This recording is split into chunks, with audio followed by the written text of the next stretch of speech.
Hello student, आज हम लोग स्टार्ट करेंगे यूनिट 2 जो कि हमारा कंप्यूटर सिस्टम सिक्योरिटी जिसे हम लोग CSS बोलते हैं। उसका हमारा सेकेंड यूनिट है कॉन्फिडेंशियलिटी पॉलिसी। तो इस वीडियो में हम इस यूनिट को कंप्लीट स्टडी करेंगे और साथ ही साथ आपको PPT नोट भी डिस्क्रिप्शन बॉक्स में अवेलेबल करवाएंगे। इससे पहले हमने यूनिट 1 को कंप्लीट कर चुके हैं। अगर आपने यूनिट 1 अभी तक नहीं पढ़ा है तो ऊपर आई बटन में आ रहा होगा, आप उसे पहले स्टडी करें, क्योंकि यूनिट 1 और यूनिट 2 एक दूसरे से रिलेशनल होते हैं, इसलिए पहले यूनिट 1 पढ़ना जरूरी होता है। हम लोग सबसे पहले इस यूनिट में देखेंगे कि कॉन्फिडेंशियलिटी पॉलिसी क्या होती है। तो हम कॉन्फिडेंशियलिटी पॉलिसी का मतलब से ही नाम पता चलता है कि कॉन्फिडेंशियलिटी का मतलब यहाँ पे होता है गोपनीयता, और पॉलिसी का मतलब हम समझते हैं कोई पॉलिसी होती हैं तो उनको हम कैसे यहाँ पे गोपनीय रखेंगे।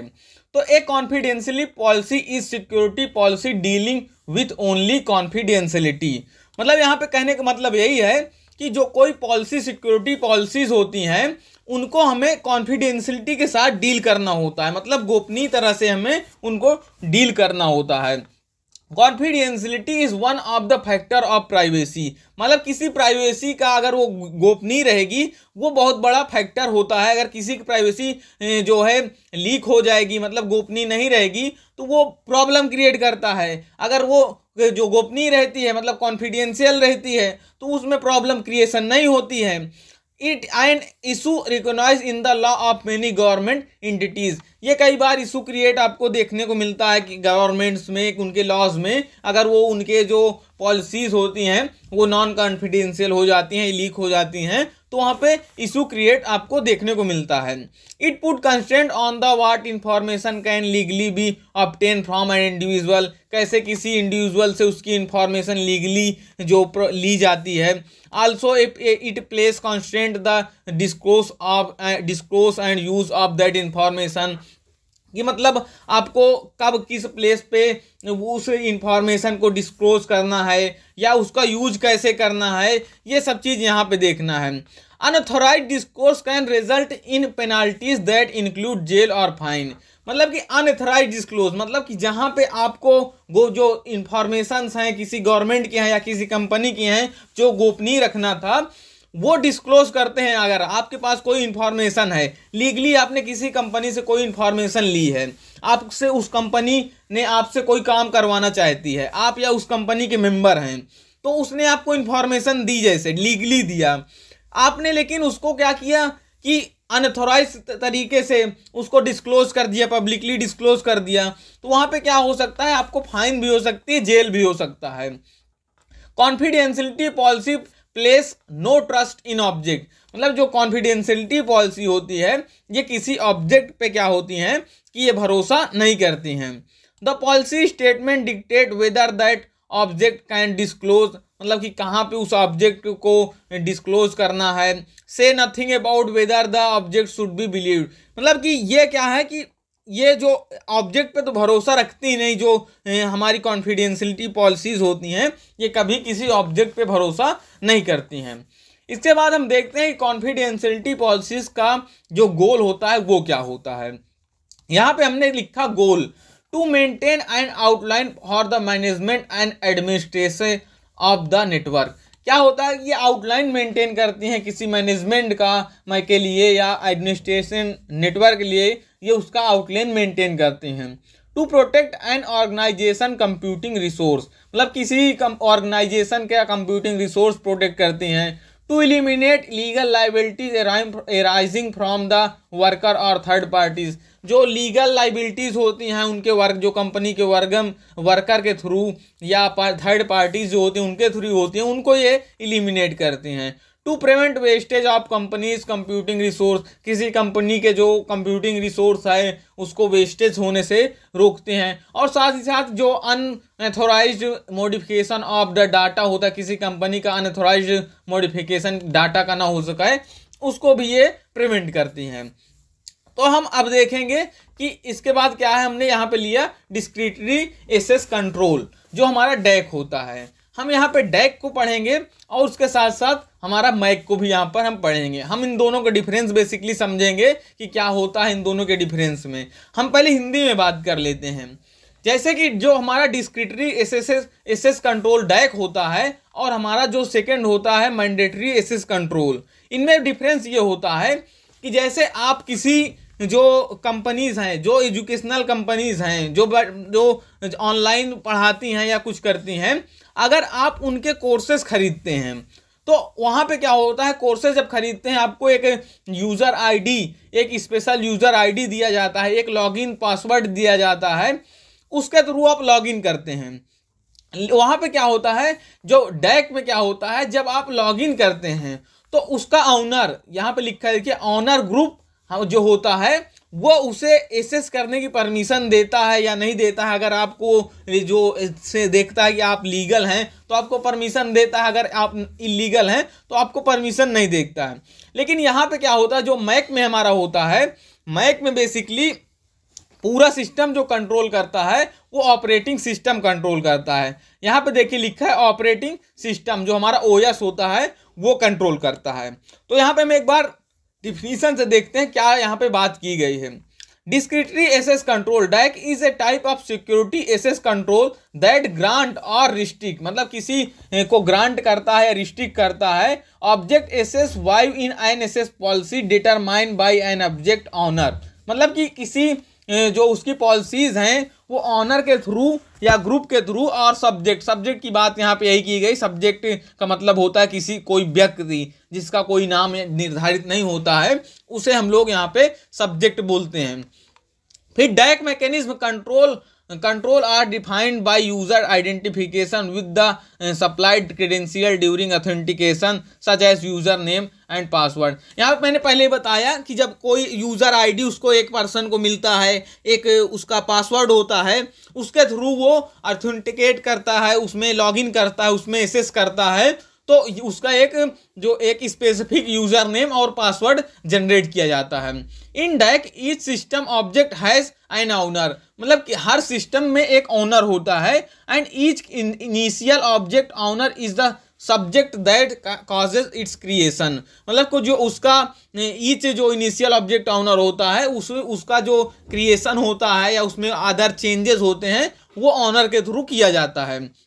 Deck are discretely because the subject मतलब owner can transfer authenticated object और information access to other user. क्या होता है कि यहाँ पे ऑनर दूसरे यूजर को वो जो इंफॉर्मेशन है या एसेस करने की जो उसको जो एसेस करने के लिए उसके पास पासवर्ड या आईडीज हैं वो दूसरे यूजर को ओनर ट्रांसफर सकता है। In other word the owner determines object access privilege, मतलब कि उस यहाँ पे सीधी बात कहने का यही मतलब है कि जो ऑनर डिटरमाइन करता है कि कौन एसेस करता है कि कौन नहीं कर पाए, वो चीज़ यहाँ पे ओनर के थ्रू किया जाता है। लेकिन हमारा जो मैंडेटरी एसेस कंट्रोल होता है, जो हमारा मैक होता है, उसमें ओनर एक व्यक्ति नहीं होता। यहाँ पे क्या होता था कि ये ऑनर करता है, किसी कंपनी का ऑनर है या किसी साइट का ऑनर है या ऑनर हो या मैनेजर है, वो जो स्पेसिफिक उस कंट्रोल के लिए वहाँ पे बैठाया गया है। लेकिन मैंडेटरी जो कंट्रोल होता है एसेस कंट्रोल, ये ऑपरेटिंग सिस्टम के थ्रू किया जाता है। Mandatory access control MAC is a type of access control by which the operating system constrain the ability of a subject access to perform operation. क्या होता है कि यहाँ पे मैंने पहले बताया कि ये जितने मैक में क्या होता है, वो ऑपरेटिंग सिस्टम परफॉर्म करना है, आपकी लॉगिन आईडी पासवर्ड जो होता है वो एक उसी में जो कंप्यूटर सिस्टम में ऑपरेटिंग सिस्टम में आपका पहले से डिफाइन किया जाता है कि ये यूज़र आईडी का ये पासवर्ड है, इसके इस डेट से इस डेट तक ये एक्सेस कर सकता है, उसमें पहले से डिफाइंड होता है। MAC criteria are defined by the system administrator, मतलब जो सिस्टम एडमिनिस्ट्रेटर होता है उसके द्वारा डिफाइन किया जाता है। Strictly enforced by the operating system होता है उसके थ्रू, सिक्योरिटी कर्नल और enable to alter by an end user. ये यहाँ पे होता है हमारा मैक में। Mandatory access control work by assigning a classification level to each file subject object. यहाँ पे क्या होता है, और जो एक क्लासिफिकेशन किया जाता है, क्लासिफिकेशन में हमारा होता है जो कॉन्फिडेंशियल, मतलब हमने अभी ये जो कॉन्फिडेंशियल की बात हमने यूनिट 1 में अच्छे से की थी। अगर आपने अभी यूनिट 1 को नहीं देखा है तो आप जाके यहाँ पे ऊपर आई बटन आ रहा होगा, वहाँ पर जाके आप यूनिट 1 को देख सकते हैं। उसमें से आपको, अगर आपने यूनिट 1 अभी तक नहीं देखा तो उसको देखना सबसे ज़रूरी है, क्योंकि इसमें से मैक्सिमम चीज़ें यूनिट 1 से मिलती जुलती रहेंगी। अगर ये चीज़ें आपको नहीं जानकारी रहेगी, क्योंकि पूरा जो कंप्यूटर सिस्टम सिक्योरिटी है, ये पाँचों यूनिट जो हमारा है एक दूसरे से मिलते जुलते हैं, तो पीछे का आपको नहीं आएगा तो आगे समझने में थोड़ा सा प्रॉब्लम क्रिएट होती है। यहाँ पे हमने 3 टाइप में हमारा जो क्लासिफिकेशन अभी एक एग्जांपल के तौर पे दिया है कि कॉन्फिडेंशियल, सीक्रेट, टॉप सीक्रेट। मतलब कि हमारे जो पॉलिसीज़ वगैरह हैं वो कॉन्फिडेंशियल होनी चाहिए, सीक्रेट कौन सी है, टॉप सीक्रेट कौन सी है, तो ये चीज़ें हमें यहाँ पे क्लासीफाई हम करते हैं। Each user and device on the system is assigned a similar classification and clearance. मतलब कि जो यूज़र होता है और जो डिवाइस होते हैं उसका सिमिलर क्लासिफिकेशन और क्लियरेंस लेवल डिफाइन किया, असाइन किया जाता है। व्हेन ए पर्सन और device try to access specific resource, the OS security kernel will check entities credential to determine whether access will be granted। मतलब कि जब कोई पर्सन, यहाँ पे सिंपल वही बात की है कि एक्सेस करने के लिए अपने यूज़र आईडी पासवर्ड से उसमें एंटिटीज़ जो अपने देता है, तो वहाँ पे क्या होता है, OS होता है या कर्नल जो होता है, ये उसे चेक करता है कि वो एक्सेस करने लायक है या नहीं, तभी उसको वो ग्रांट करता है। अब यहाँ पर हम देखेंगे कि जो हमारे डैक और मैक में एडवांटेज डिसएडवांटेज क्या होते हैं, क्योंकि कई बार ये नंबर क्वेश्चन आ जाते हैं 10 नंबर में या 10 नंबर में पूछता है तो डैक और मैक पूछता है, फिर उसके बाद इन दोनों के एडवांटेज एंड डिसएडवांटेज भी पूछ लेता है। तो हम यहाँ पे सबसे पहले डैक का एडवांटेज देखेंगे कि डैक का क्या एडवांटेज है। सबसे पहले इसका जो एडवांटेज है वो इंट्यूटिव है, मतलब कि ये सहज होता है। यहाँ पे ऑनर के थ्रू कंट्रोल सिस्टम होता है, तो ये सहज मतलब कि अगर आपकी, जैसे आपने किसी कोचिंग सेंटर में ऑनलाइन कोर्स ले रखा है, तो आपकी जो स्टडी डेट थी इंड हो जाती है, तो आप क्या होता है कि ऑनर से बात करते हैं, सर मेरा और थोड़ा सा इंक्रीज कर दीजिए, तो वहाँ पे क्या होता है वो आगे डेट इंक्रीज कर देता है। लेकिन अभी देखेंगे इसमें जो हमारा मैक में है वो हमारा ऑपरेटिंग सिस्टम करता है, तो ऑपरेटिंग सिस्टम में तो आपके एक पर्सन, सिंगल पर्सन के लिए चेंजेस किया नहीं जा सकता, वहाँ तो हर चीज़ें सभी पर्सन्स के लिए रहेगा, तो अपनी पॉलिसी तो चेंज करेंगे नहीं। तो यहाँ पे ये चीज़ हमें एडवांटेज मिलता है डैक में, इजी टू इम्प्लीमेंट होता है हमारा। और डिसएडवांटेज में अभी हम देखें तो हमें क्या होता है, यहाँ में हमें मेंटेनेंस की ज़रूरत पड़ती है। जो हमारा एसेस कंट्रोल लिस्ट होती है उसमें मेंटेनेंस की ज़रूरत पड़ती है, और मेंटेनेंस ऑफ ग्रांट, मतलब जब कब ग्रांट देना है या नहीं देना है उसके भी हमें यहाँ पे मेंटेनेंस करना पड़ता है। लेकिन हमें जो मैक होता है वहाँ पे ऑपरेटिंग सिस्टम हमारा पहले से सब कंट्रोल्ड जो स्पेसिफाइड किया जाता है, एक स्टोरेज में रहता है, तो वहाँ पे बार बार हमें मेंटेन करने की ज़रूरत नहीं पड़ती। यहाँ पे देखिए, ensure A high degree of protection preventing any illegal flow of information. मतलब कि ये जो मैक होता है ये इंश्योर बहुत होता है। भाई इंसान में कहीं कहीं गलतियाँ हो जाती हैं, लेकिन जो मैक होता है इसमें पहले से साइंड होता है, जो चीज़ पहले से लिख के रखी गई है कि यही चीज़ होनी है, तो उसमें क्या गलती होनी है, वो असाइन पहले से स्पेसिफिक उसको कोड दे दिया गया है कि इस कोड पे तुम्हें काम करना है, तो वही कोड वो काम करेगा। Suitable for military and high security type of application. ये जो हमारा मैक होता है ये सिक्योरिटी जो हमारी आर्मी होती है इसको यही यूज करते हैं, ये हमारा डैक नहीं यूज करती हैं, क्योंकि इसमें प्रॉब्लम्स क्रिएशन ज़्यादा होते हैं। ये हमारा सबसे ज़्यादा सिक्योर होता है डैक के कंपेरिजन में, तो इसलिए जो मिलिट्री फोर्स में हमारा मैक यूज किया जाता है। अब हम देखें डिसएडवांटेज। अब इसका क्या होता है, डिसएडवांटेज मैक का क्या होता है, require strict classification of subject and object. मतलब इसमें क्या होता है, स्ट्रिक्ट क्लासिफिकेशन हमेशा रहता है, मतलब कोई क्लासीफाइड हो गया तो उसमें ये नहीं हो सकता कि बाद में चेंजेस हो गया। अगर डेट टू डेट किसी का एडमिशन है तो वो डेट टू डेट ही रहेगा। अप्लीकेबल टू फ्यू इन्वायरमेंट, मतलब ये फ्यू इन्वायरमेंट भी अभी तक अप्लीकेबल है। अब हम देखेंगे अपना कन्फाइनमेंट प्रिंसिपल। हमारा कन्फाइनमेंट प्रिंसिपल क्या कहता है। The confinement principle is the principle of preventing the server from leaking information that the user service consider confidential. मतलब यहाँ पे क्या होता है कि मतलब कि एक कन्फाइनमेंट प्रिंसिपल यहाँ पे ये बात होती है, जैसे कोई जो कंपनी होती है सर्विस प्रोवाइड करती है, यहाँ पे कन्फाइनमेंट प्रिंसिपल वहीं यूज किया जाता है। कोई सर्विस है, वो गूगल हो या माइक्रोसॉफ्ट है, वो कोई सर्विस प्रोवाइड करती है, वो वेब सर्विस प्रोवाइड करे या कोई भी सर्विस हमारी प्रोवाइड करे, तो वहाँ पे क्या होता है, किसी तरह का उसका जो इंफॉर्मेशन होगा यूज़र का वो लीक ना हो पाए। मतलब जो इंफॉर्मेशन बस यूजर से लेके जो कंपनी प्रोवाइड कर रही है बस उन्हीं दो के बीच में रहे, किसी तीसरे बंदे के पास वो इंफॉर्मेशन ना लगने पाए। The confinement principle deal with preventing a process from taking disallow action. ये प्रिवेंट करती है जो हमारी डिसअलाउड एक्शन होती हैं, उन लोग सबको जो अलाउड होती हैं एक्शन सिर्फ उन्हीं को ये फॉलो करते एसेस करने देखती हैं, और जो डिसअलाउड होते हैं उनको ये एसेस नहीं होने देती, उनको प्रिवेंट नहीं होने देती। Consider a client server situation, मतलब अब यहाँ पे मैं एक थोड़ा सा एग्जांपल लेते हैं। The client send a data request to server.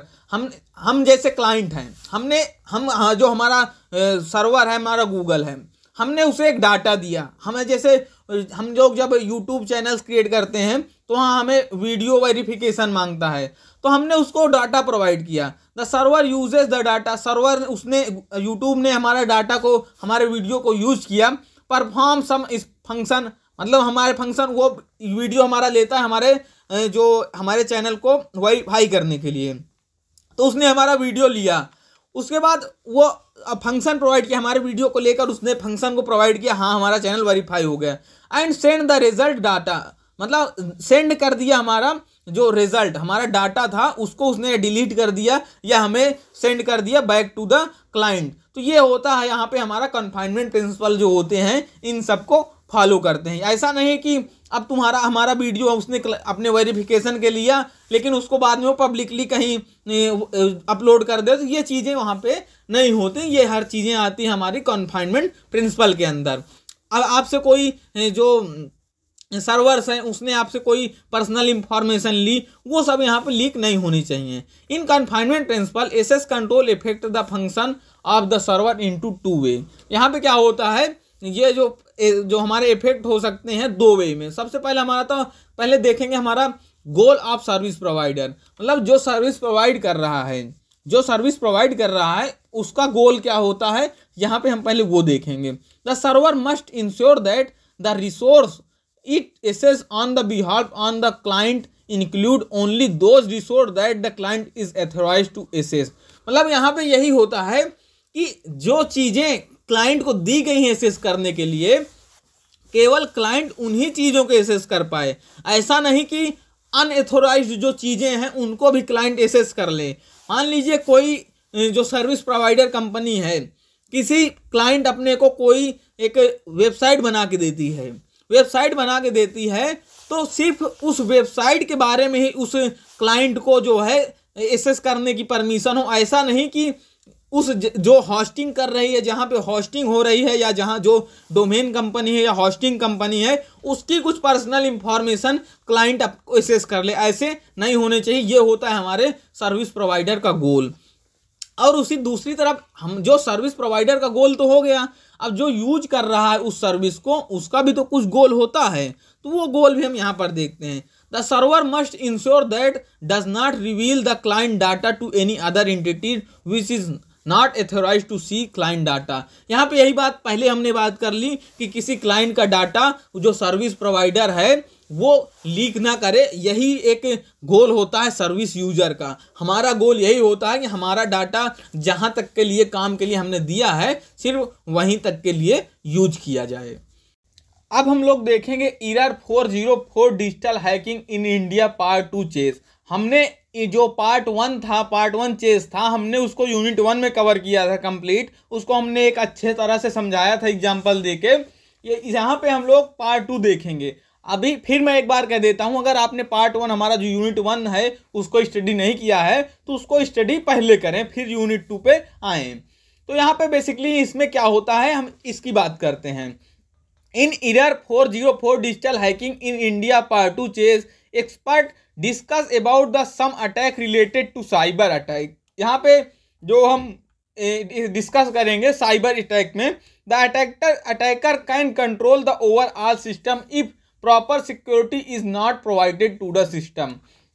यहाँ पे क्या होता है कि जो हैकर होते हैं वो आपके पूरे सिस्टम को कंट्रोल में अपने ले लेते हैं, ओवरऑल आपका जो सिस्टम होता है उसको कंट्रोल ले लेते हैं। जो हमारा पार्ट 1 था वहाँ पे क्या होता था, कुछ पार्ट छूट जाते थे, मतलब कुछ पार्ट्स को जो हमारे हैकर नहीं ले पाते थे कंट्रोल में, लेकिन यहाँ पे पूरा सिस्टम ही आपका कंट्रोल में आ जाएगा। हर चीज़ें जो हमारा हैकर के थ्रू होगा, वहाँ पे क्या था कई अलग अलग मेथड्स हैं, लेकिन यहाँ पे पूरा सिस्टम आपका हैकर के अंडर कंट्रोल में हो जाएगा। Israel's power grid hit by a big hack attack. It is one of the worst cyber attack ever. मतलब इजराइल का जो पावर ग्रिड था वो हैक हो गया था, हैक अटैक उसमें हो गया था, जो कि आज तक का मतलब सबसे रॉस्ट साइबर अटैक है अभी तक का। ये जब तक अभी तक हम लोग इस चीज़ की बात कर रहे हैं, अब तक का सबसे रॉस्ट साइबर अटैक था। In 2014 a hydro power plant is upstate New York got hacked. मतलब कि जो एक 2014 में एक हाइड्रो पावर प्लांट था न्यूयॉर्क का, वो हैक कर लिया गया था। पूरा जो जितना उसका सिस्टम था हाइड्रो पावर प्लांट का, पूरा सिस्टम ही उसका हैक कर लिया गया था। Iran infrastructure including its main nuclear power plant is being targeted by a new dangerous powerful cyber worm. Cyber worm का मतलब भी हम लोग ने यूनिट 1 में पढ़ चुके हैं कि साइबर वार्म क्या होता है, जो इंक्रीज होता रहता है बहुत ही स्पीड में। वो हमारा क्या होगा, जो ईरान का इंफ्रास्ट्रक्चर था वो एक न्यूक्लियर पावर प्लांट का, वो पूरा हैक कर लिया गया था। Bangladesh based group hacked into nearly 2000 Indian website 20,000 Indian website including the Indian border force. एक बांग्लादेश का ग्रुप था जिसे यहाँ पे बेस्ट के नाम से बोला गया है, लेकिन मैं बेस्ट नहीं बोलूँगा क्योंकि वो बहुत खराब काम किया था, वो बहुत गंदा काम किया था। वो 20,000 इंडियन वेबसाइट को हैक कर लिया था। उसमें इंक्लूड था हमारे जो इंडियन जवान होते हैं उनकी भी जो जो एक वेबसाइट होती हैं जो इंडियन बॉर्डर सिक्योरिटी की, उसको भी उसने हैक कर लिया था। बाद में ये जानकारी मिली थी, बाद में फिर ये सब जो उन लोग ग्रुप था उन लोगों को उन चीज़ों में अरेस्ट किया गया था। तो ये बहुत ही गलत काम था, लेकिन यहाँ पे एक बेस्ट ग्रुप बोल दिया गया, लेकिन बेस्ट मैं तो अपनी तरफ से नहीं कहूँगा। First virus that could crash power grid और destroy pipeline in available online for anyone download and tinker with. ये क्या हुआ था, एक पावर ग्रिड जो होता है हमारे जो एक पावर ग्रिड ऑनलाइन पाइपलाइंस होती हैं उनको डिस्ट्रॉय कर दिया था, जिससे कि कोई भी पर्सन उस पाइपलाइन को ऑनलाइन डाउनलोड कर सकता है, उसमें कनेक्ट हो सकता है। India's biggest data breach when the SBI debit card branch happen. मतलब कि सबसे बड़ा यहाँ पे क्या हुआ था, इंडिया में सबसे ये हमने तो अलग अलग देशों की बात की, हमारे देश से अगर देखा जाए तो ये वाला 20,000 इंडियन वेबसाइट जो हमारी हैक हुई थी और हमारे बॉर्डर की जो सिक्योरिटी हैक हुई थी वो तो आया। लेकिन जो हमारे SBI बैंक होता है इसका भी जो डाटा होता है ये हैक कर लिया गया था, इस जो हमारा पार्ट 2 चेज था इसमें। When this happened, bank were initially a state of denial, but subsequently they had owned up cyber security breach that took place in Indian history। मतलब कि सम टाइम के लिए इसने डिनाई कर दिया था, इसने मतलब एक अपने तरफ से SBI ने बोल दिया था कि अब हम इसमें कुछ नहीं कर सकते, लेकिन कुछ समय बाद इसमें कंट्रोल पा लिया गया था और इस हैकिंग से हम लोग बच निकले थे। ये हमारा जो इंडिया पार्ट 2 चेज है, ये दोनों क्वेश्चन मैक्सिमम पेपर में इंडिया पार्ट 1 या पार्ट 2 हमारा आता जरूर है और ये 10 नंबर में क्वेश्चन आता है।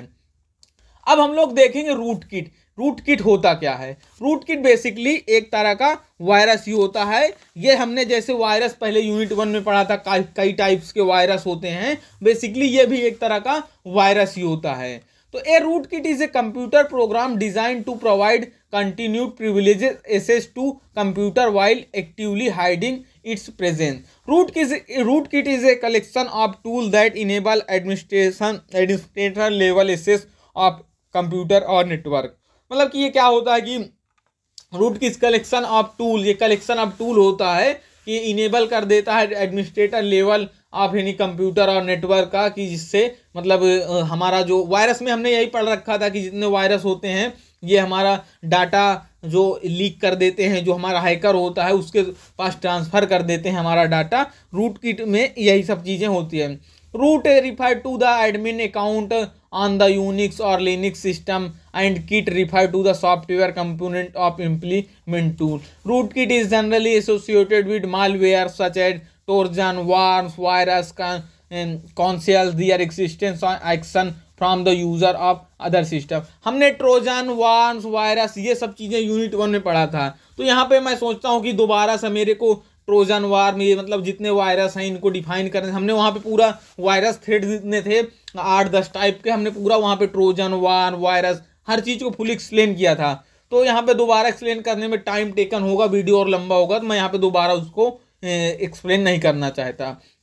तो हम सीधा चलते हैं पर्पस, क्योंकि हमने वहाँ पे पर्पस थोड़ा नहीं पढ़ा था। तो हमने यहाँ पे पर्पस ऑफ रूट किट देखते हैं। यहाँ पे भी सेम लिखा हुआ है, अगर आपको पढ़ना है ये सही से पढ़ लीजिए, मैं इसको ज़्यादा डिफाइन नहीं किया। अब हम चलते हैं सीधा पर्पस ऑफ रूट किट की, जो पर्पस क्या होता है हमारे रूट किट का। The purpose of root kit is a for a malware to give its owner a operate permanent hidden remote access to our computer. मतलब यहाँ पे क्या होता है, इसका पर्पस रूट किट का यही होता है, वायरस का पर्पस यही होता है कि ये हिडन रूप से जो हमारे कंप्यूटर का होता है जितनी इंफॉर्मेशन है वो उस मालवेयर, जो उस मालवेयर का ऑनर होता है या हैकर जो होता है उसके पास ये ट्रांसफ़र कर देता है। To avoid detection they tamper with the system to conceal presence of malware, for example hide file and its activities, for example running process. मतलब कि क्या होता है कि ये सब चीज़ें हमारा जो हाइड फाइल होती हैं या हमारा जो रनिंग टाइम प्रोसेस होता है, ये मालवेयर के थ्रू हमारा क्या होता है, हर चीज़ें हमारा जो जितने मेनली देखिए रूट किट और वायरस का यहाँ पे यही बात की गई थी कि ये हमारे डाटा को लीक करने के लिए यूज किया जाता है। एग्जाम्पल ऑफ रूट किट यहाँ पे मैंने कुछ लिख दिए हैं कि यहाँ पे आप एग्जाम्पल भी अगर पूछता है कभी तो आप लिख सकते हैं। एंटी रूट किट हमारा होता है और हैकर डिफेंडर हमारा होता है, ये हमारे होते हैं। एग्जाम्पल एक हमारा ये भी एग्जाम्पल है, ये हमारे सब जो एक रूट किट के एग्जाम्पल होते हैं। One of the first malicious rootkit target at window OS, ये हमारा जो था फर्स्ट मैलिशियस रूट किट था जो हमारा विंडो ऑपरेटिंग सिस्टम को टारगेट किया था। This yearly Trojan entered augmented OS at the very low level of function call. हमने ट्रोजन को पढ़ा था कि एक तरह का ट्रोजन होता है, वायरस होता है जो हमारे सिस्टम को हैक कर लेता है और हमारे पूरे सिस्टम को हैकर के पास जितनी इंफॉर्मेशन है वो शेयर कर देता है। और ये हमारा जो थर्ड है द फर्स्ट रूट की टारगेटिंग मैक ओएस एक्स, जो हमारा ये मैक ऑपरेटिंग सिस्टम को टारगेट किया था। ये हमारा हो गया रूट किट का जो टाइप्स हमारा एग्जाम्पल है। यहाँ पे टाइप्स हमने देखा, टाइप्स क्या था हमारा, application of rootkit, application rootkit, kernel rootkit, boot loader rootkit. ये हमने जितने kernel rootkit, application rootkit, मतलब यहाँ रूट किट का मतलब यहाँ वायरस है, ये यहाँ पे भी रूट किट का मतलब वायरस। तो हमने कर्नेल वायरस या एप्लीकेशन वायरस और हार्डवेयर, फर्मवेयर, ये हमने सब यूनिट 1 में कवर कर चुके हैं। तो ये पूरा जो वायरस का टाइप ऑफ वायरस वहाँ से आप स्टडी कर सकते हैं। यहाँ पे कुछ चेंज भी हो सकता है कि यहाँ पे जैसे मैंने बूट लोडर वहाँ पे शायद यूनिट 1 में नहीं बताया था, तो उसकी कोई ज़रूरत नहीं है। वायरस मेनली यहाँ पे आता है कि डिफाइंड 5 टाइप ऑफ वायरस या 6 टाइप ऑफ वायरस, कुछ मतलब एग्जाम्पल पूछ लेता है कि टाइप्स ऑफ वायरस। तो यही सब चीज़ें होती हैं। सबसे मेन इंपॉर्टेंट पार्ट हमारा है, हमने यहाँ पे अब 5 टाइप के वायरस तो हो गए, लेकिन हम यहाँ पे हम देखें हाउ टू प्रिवेंट, मतलब हम इनसे प्रिवेंट कैसे होंगे। हम तो वायरस आ रहे हैं लेकिन हमको प्रिवेंशन कैसे इनको करना है। तो इनको प्रिवेंट करने के लिए सबसे पहले हमें अवॉइड ओपनिंग सस्पिशियस ईमेल, कि जो सस्पिशियस ईमेल्स होती हैं उनको हमें अवॉइड करना है ओपन करने से। और हमारा अवॉइड डाउनलोडिंग क्रैक्ड सॉफ्टवेयर, मतलब हम लोग क्या होता है कि जैसे हम लोग क्या करते हैं कि हम किसी एडिटिंग सॉफ्टवेयर होता है या कोई हमारा वीडियो मेकर होता है या फोटो सेंडर, कोई कई तरह के हमारे जो सॉफ्टवेयर्स होते हैं, हम लोग वो अगर पैसे से मिलते हैं तो हम लोग क्या करते हैं क्रैक्ड सॉफ्टवेयर डाउनलोड कर लेते हैं, जिससे कि हमें पैसे ना पे करने पड़े उस जो सर्विस प्रोवाइडर कंपनी को। तो उससे बचना है आपको। अगर आप जो क्रैक्ड वाले सॉफ्टवेयर को यूज करेंगे तो उससे आपके सिस्टम में वायरसेस आने के चांसेस इंक्रीमेंट हो जाते हैं और आप वहाँ पे हैक, आपका जो सिस्टम हो सकता है वो हैक हो सकता है। जो हमारा इंस्टॉल सॉफ्टवेयर अपडेट, जो हमें सॉफ्टवेयर अपडेट होते हैं उनको इंस्टॉल करते रहना है, मतलब कि हमेशा जो अपडेट आते रहे सॉफ्टवेयर में उनको भी जो हमेशा करते रहना है। Anti malware software prevent varieties of malware, एक हमारा एंटी मालवेयर सॉफ्टवेयर भी आते हैं, तो उनके थ्रू आप जो हमारे मालवेयर उनको आप बचा सकते हैं, आप क्लीन करते हैं, तो वो चीज़ हमारे आते हैं एंटी जो आते हैं मालवेयर सॉफ्टवेयर में।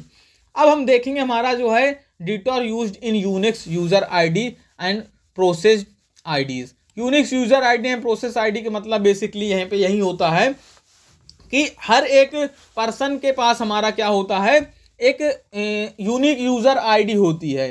हम अगर इंस्टाग्राम पे हम कोई आईडी बनाते हैं, जिस पर्सन ने पहले आईडी को उस नाम से बना लिया है, तो दूसरा पर्सन अगर उस नाम से आईडी बनाना चाहता है तो वो बोल देता है कि this ID is not available. जैसे इस समय यूट्यूब ने एक नया फंक्शन लाया है जो हमारा जिसे बोलते हैं हम लोग, हमारा जो नीचे रहता है क्या बोलते हैं उसे, @ से लिख के आता है, उसको एक बार अगर आपने उसको जिसने एक पर्सन ने ले लिया तो उसको दोबारा कोई पर्सन नहीं ले सकता है। वो आता हमारा अभी नया फंक्शन यूट्यूब ने लाया है, मेरे को नाम नहीं याद आ रहा है यहाँ पे, आप कमेंट करिएगा कि क्या नाम था, अभी मैं तो बाद में देख लूँगा, लेकिन आप कमेंट जरूर करिएगा कि वो जो यूट्यूब ने वो नया क्या फंक्शन हमारा यहाँ पे लाया है।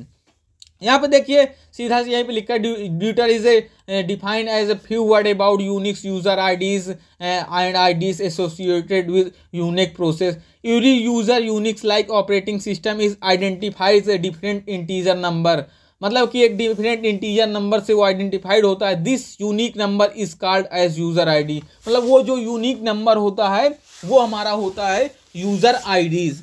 There are 3 types of UID defined for a process which can be dynamically changed as per privilege of task। हमारा 3 टाइप के यहाँ पर यूजर आईडीज होती हैं, real user ID, effective user ID and saved user ID.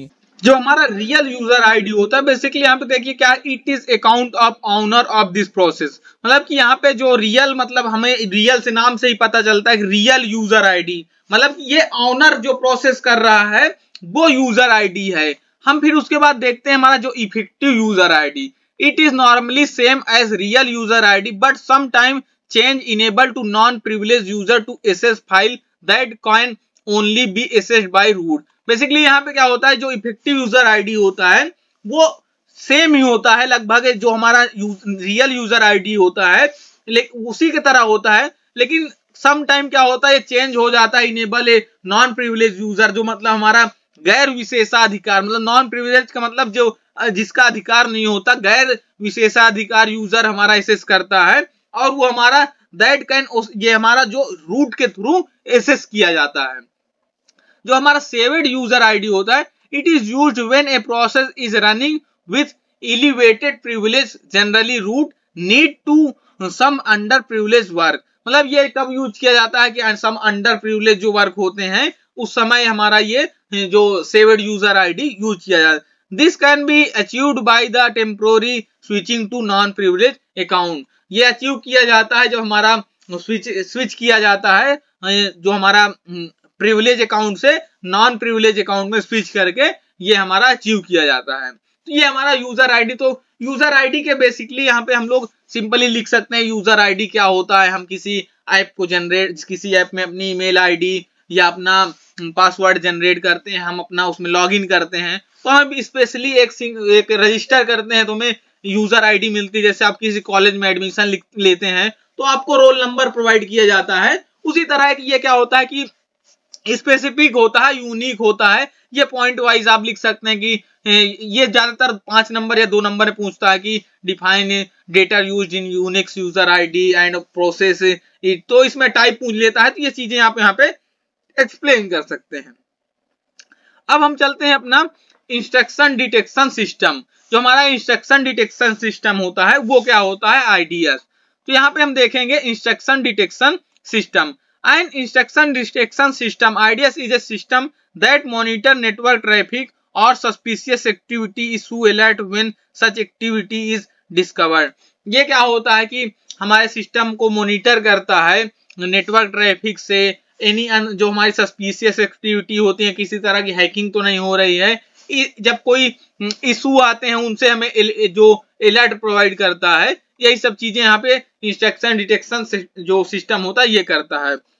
It is a software application, ये software application होता है that scan a network और ए सिस्टम फॉर हार्मफुल एक्टिविटीज और पॉलिसी ब्रीचिंग। मतलब कि पॉलिसी ब्रीचिंग तो नहीं हो रही है, कोई हार्मफुल एक्टिविटीज तो आपके नेटवर्क पे नहीं हो रही है, तो ये चीजें यहाँ पे ये सॉफ्टवेयर होता है करता है। Any malicious venture or violation is normally reported either to an administration or collected centrally using security information and event management of system। कि अगर कोई malicious activity होती है, violation होता है, तो ये जो हमारा क्या कहते हैं एडमिनिस्ट्रेटर होता है या हमारा जो सिक्योरिटी इंफॉर्मेशन के मैनेजमेंट सिस्टम होता है उसको ये इन्फॉर्म करता है। SIEM system integrate output from the multiple source and uses alarm filtering technique to differentiate malicious activity from false alarm। मतलब ये डिफरेंशिएट करता है malicious activities से कि जो हमारे false alarm हैं या true alarm हैं उनको ये डिफरेंशिएट करना है।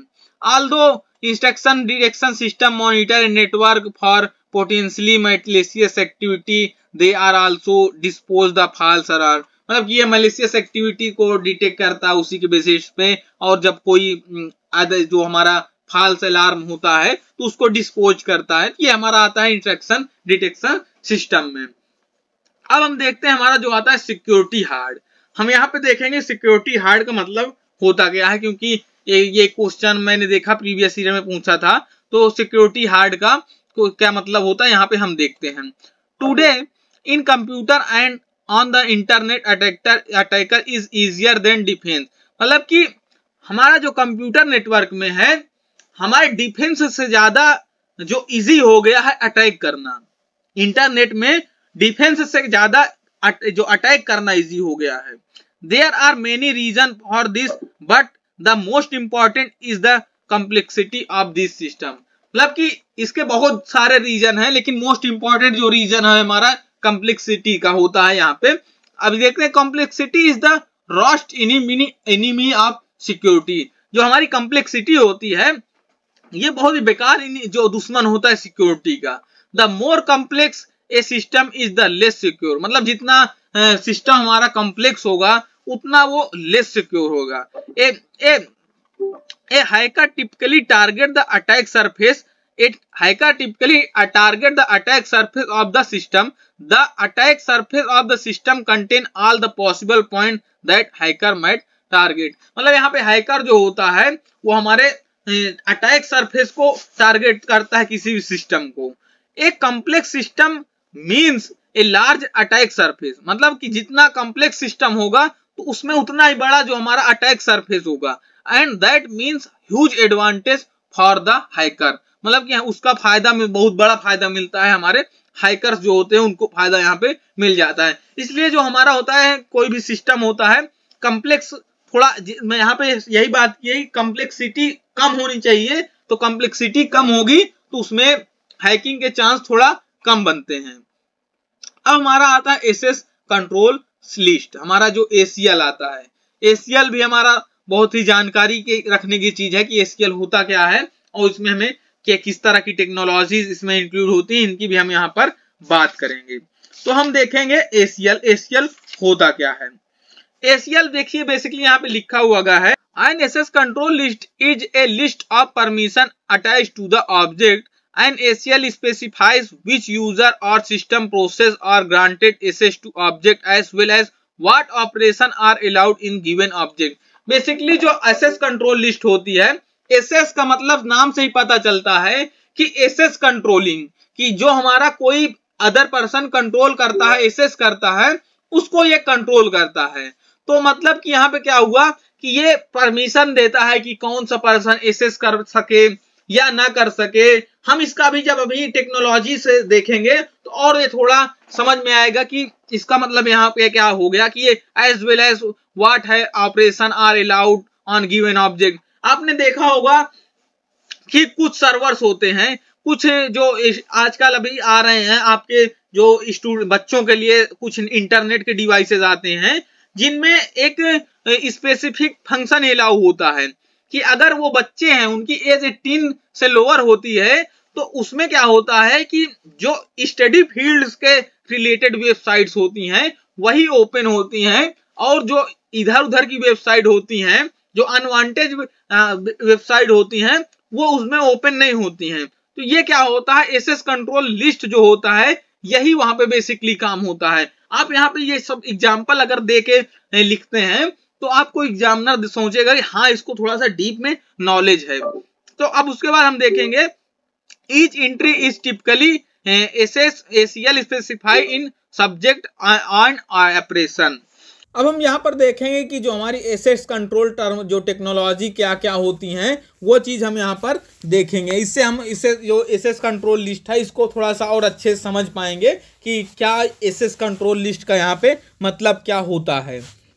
तो सबसे पहले हमारा जो होता है एसेस टेक्नोलॉजी आर्किटेक्चर, जो हमारा जो एसेस टेक्नोलॉजी आर्किटेक्चर होता है इनमें क्या क्या इंक्लूड होती हैं। तो इसमें हमारा सबसे पहले आता है जो इंटरनेट ऑफ थिंग, जो हमारे IoT होता है वो इसके इंक्लूडिंग में होता है कि कैसे उसको एसेस करते हैं या किसी जो सिस्टम को हम लोग फिजिकली कंट्रोल करते हैं, एसेस करते हैं, वो सब इसमें इंक्लूड होती हैं। फिर उसके बाद हमारा जो कम्युनिकेशन टेक्नोलॉजीज होती हैं इनमें क्या होता है कि जो हमारे कम्युनिकेशन में आता है, जैसे हमारी जो आर्मीज यूज करती हैं रेडियो फ्रिक्वेंसी की तरह हमारा जो वॉकी टॉकी यूज करती हैं, या और हमारे ब्लूटूथ एसेस कंट्रोल डिवाइसेस होते हैं जो कंट्रोल में हमारे जो कम्युनिकेशन में बेसिकली आते हैं। हम लोग ब्लूटूथ से कम्युनिकेट करते हैं एंड हमारे जो और काफ़ी वायरलेस कम्युनिकेशन सिस्टम होते हैं जो आते हैं हमारा सब कम्युनिकेशन टेक्नोलॉजी के अंतर्गत आते हैं। जैसे हमारा वॉकी टॉकी में होता है उसमें हमारा क्या होता है कि हम लोग जब एसेस करते हैं तो उसमें भी जो एसेस कंट्रोल लिस्ट होता है कि इसने उसमें डिफाइन किया जाता है उसका पहली बात तो उसकी जो फ्रीक्वेंसी होती है उसको हमें जो प्राइवेट रखना पड़ता है, उसमें कॉन्फिडेंशियलिटी रखना पड़ता है, उसे गोपनीय रखना पड़ता है।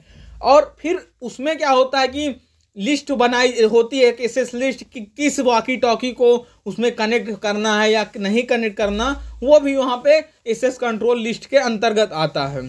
फिर हमारा आता है ऑथेंटिकेशन टेक्नोलॉजी, जो हमारे ऑथेंटिकेशन टेक्नोलॉजी होती है जो पहचान में, जैसे हमारा बायोमेट्रिक होता है। जो हमारा बायोमेट्रिक में क्या होता है कि आपका पहले से बायोमेट्रिक उसमें एसेस होता है, तभी उसी एसेस के जब आपका उसमें पहले से रजिस्टर्ड बायोमेट्रिक होता है उसी के बेसिस पे वो कंट्रोल करता है, आपका एसेस करता है, वो भी सब हमारे आते हैं एसेस कंट्रोल लिस्ट में। हमारा आता है इसी में हमारा कार्ड का भी आता है। हम किसी कंपनी में जॉब करते हैं तो हमारा गेट पे कार्ड लगता है कि जब हम कार्ड लगाते हैं अपना तभी वहाँ पे गेट ओपन होता है। हमारा इंफ्रास्ट्रक्चर टेक्नोलॉजीज जो आती हैं उनमें हमारा होता है जो एक internet switch for access technology होती हैं, और हमारा जो IP बेस्ड एसेस कंट्रोल होता है, जो IP एड्रेस से हमारा कंट्रोल होता है, वो सब हमारे आते हैं इंफ्रास्ट्रक्चर टेक्नोलॉजी में। अब हम लोग यहाँ पर देखेंगे सॉफ्टवेयर फॉल्ट आइसोलेशन SFI। हम लोग इसका गोल देखते हैं, गोल क्या है। Software fault isolation SFD is an alternative for unsafe language example C where memory is safely is not granted but need to be enforce at run time program instrumentation. Basically जैसे हम लोग कोई program run करते हैं, जैसे example सी होता है, इसमें हम लोग को पहले से मेमोरी का साइज इसका ग्रांटेड नहीं रहता है, वो बाद में एग्जीक्यूट होता है कि कितना मेमोरी उसमें यूज़ हुआ, रन टाइम के बाद होता है। तो ये चीज़ यहाँ पे क्या होता है, इसका SFI के अंतर्गत आता है। और जो SFI हमारा होता है SFI program transfer which confines a software component to the memory sandbox. ये मतलब क्या होता है, प्रोग्राम का ट्रांसफॉर्मेशन होता है जो कन्फाइन करता है सॉफ्टवेयर कंपोनेंट के मेमोरी सैंडबॉक्स से। अब यहाँ पे हम थोड़ा देख लेते हैं कि जो इसका अप्रोच क्या होता है, SFI अप्रोच किस पे वर्क करता है। Traditionally the SFI transformation is perform at the binary level, मतलब कि जो सॉफ्टवेयर फॉल्ट आइसोलेशन होता है ये बाइनरी लेवल पे परफॉर्म करता है। Is followed by an posteriori verification by an trusted SFI verifier, मतलब कि क्या होता है सॉफ्टवेयर फॉल्ट आइसोलेशन का जो वेरीफायर होता है उसके द्वारा ये मतलब वेरिफिकेशन किया होता है। तो ये चीज़ें यहाँ पे आती हैं सॉफ्टवेयर फॉल्ट आइसोलेशन में। हम लोग का सबसे जो इम्पोर्टेंट पार्ट अब आता है वो हमारा है VM बेस्ड आइसोलेशन। ये वाला मैं ज़्यादा इसमें टाइम नहीं देना चाहता आइसोलेशन में, क्योंकि ये बहुत कम पूछा जाता है। तो हम यहाँ पे देखते हैं VM बेस्ड आइसोलेशन में। बेसिकली VM बेस्ड आइसोलेशन जो हमारा होता है ये होता क्या है, हम लोग जैसे कोई कंप्यूटर सिस्टम में वर्क करते हैं, हम लोग कोई कंप्यूटर सिस्टम में वर्क करते हैं, मान लीजिए हमारा हम एक क्या हुआ, हमारे पास ये है हमारा ये हम लोग कंप्यूटर सिस्टम में यहाँ पे एक है कंप्यूटर सिस्टम, यहाँ पे क्या होता है हम इस साइड से काम करते हैं, हम इस साइड से काम कर रहे हैं हम पर एक सिंगल कंप्यूटर से, लेकिन उसके बैकग्राउंड में उसके बैकएंड में क्या होता है many types of computer system work करते हैं। वहाँ पे क्या होता है कि हमें तो जानकारी यूज़र को जानकारी नहीं होती है, मतलब यहाँ VM बेस्ड मतलब वर्चुअल मशीन, यहाँ पे ये जो सिस्टम होते हैं ये वर्चुअल मशीन की तरह वर्क करते हैं। हम लोग फ्रंट में एक सिंगल कंप्यूटर सिस्टम पे बैठे हैं, लेकिन जो वर्चुअली वहाँ पे ये 30, 35, 40 कितने भी यूज होते हैं। जैसे हम लोग व्हाट्सएप यूज करते हैं या इंस्टाग्राम, फेसबुक या काफ़ी चीज़ें हम लोग यूज करते हैं, लेकिन हम लोग एक मोबाइल से यूज करते हैं। लेकिन अगर उसके बैकग्राउंड में देखा जाए तो बड़ी बड़ी कंपनीज जो हैं वो उस पर इतने सारे जो उनके वर्कर्स हैं उसके पीछे वहाँ पे वर्क करते हैं।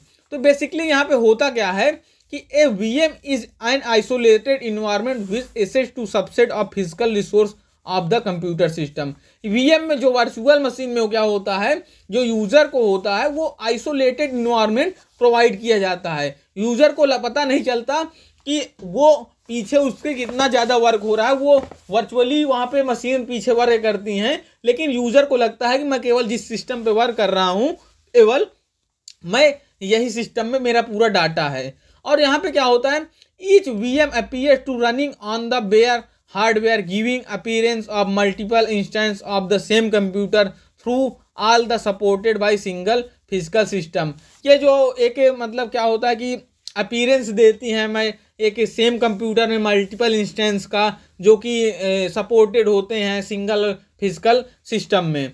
अभी सबसे इसका इंपॉर्टेंट पार्ट क्या है, a process VM is virtually platform created and individual process and destroy once the process is terminate.